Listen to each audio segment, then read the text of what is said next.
In Chernihiv, people were reportedly queuing to buy bread. Accounts differ of whether they were hit by a Russian shell or machine gunned, but video of the aftermath shows lifeless bodies on the ground. For the Russian forces attacking Ukraine, killing large numbers of civilians is horrifically not uncommon. In Mariupol, where hundreds are already buried in mass graves, there may be a new atrocity.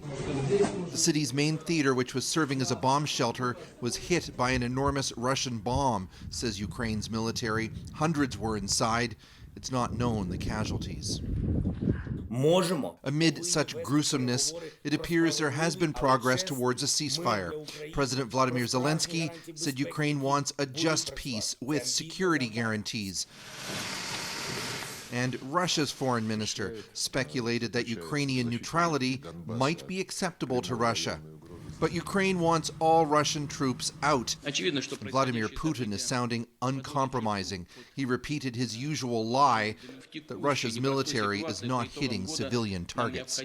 With every new Russian attack comes an immense worry that the war cannot be allowed to destroy Ukraine's economy, especially farming. Fields are mined, roads are impassable. We visited the farm of Yaroslav Protselo, an egg and wheat farmer. Fuel for equipment is scarce, he said, diverted to military needs. So is animal feed and seed for crops. Ukraine exports vast amounts of wheat, corn, grains, and sunflower products. And Andrei Zhidakchek, who heads an agricultural cooperative, expects those will be interrupted. Up to 50% of farmers will not be able to process their crops this year, he said.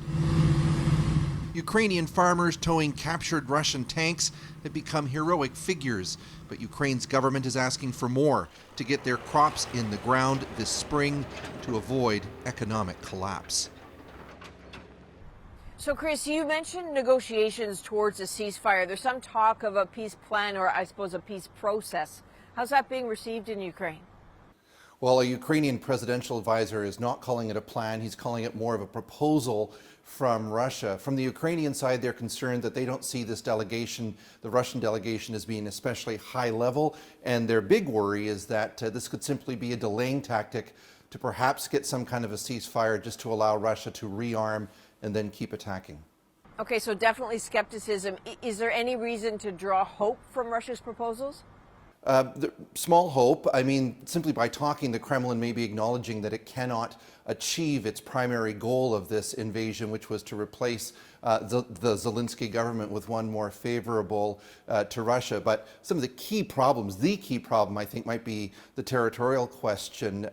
What to do about the territory that Russia holds. Could you see Ukraine perhaps recognizing Donbass and Crimea, which Russia held before the conflict?